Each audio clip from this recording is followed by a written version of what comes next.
Hey everyone! Today I'd like to talk to you about the skill of listening to the body and how doing body-based therapy can help move us towards more physical and mental wellness.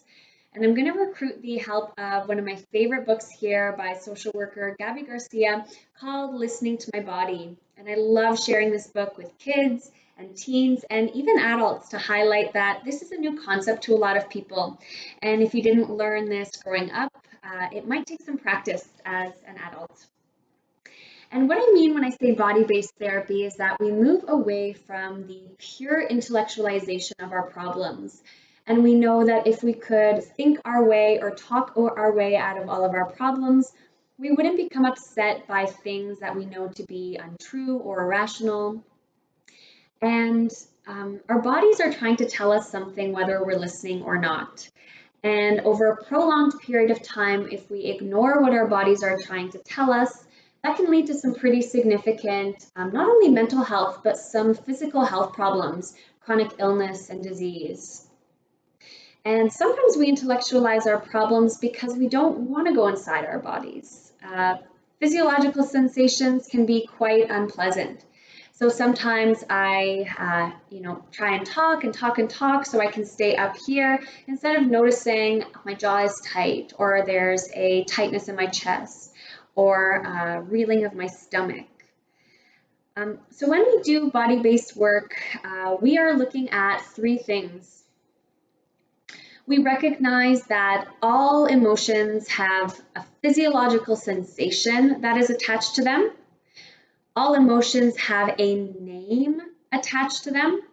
And if we look at something like an emotions wheel, we can see how many emotions there are and how little we actually use these in our vocabulary, how subtle they can be. For example, joyful has a subtle quality difference from happy or excited. And that this amalgamation of all the sensations in our body can be labeled to be an emotion. And most importantly, all emotions have a need that have to be fulfilled. So if I'm sad, perhaps I need comfort. If I'm excited, perhaps I need to share that excitement with someone. If I'm scared, maybe I need protection from something.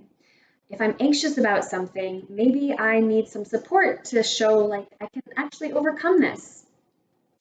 So it's only once we can recognize sensations in our body that we can respond skillfully. And I'm going to read an excerpt from Gabi Garcia's book here. So my body is my friend. What a beautiful lesson to teach to kids that our bodies are something that we don't have to change or conquer or have this adversarial relationship with. My body is my friend. It tells me lots of things. I yawn when I'm tired.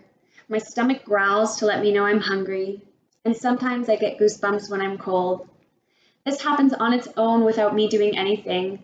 I might not even notice it's happening, but I can start paying attention to my body, and so can you.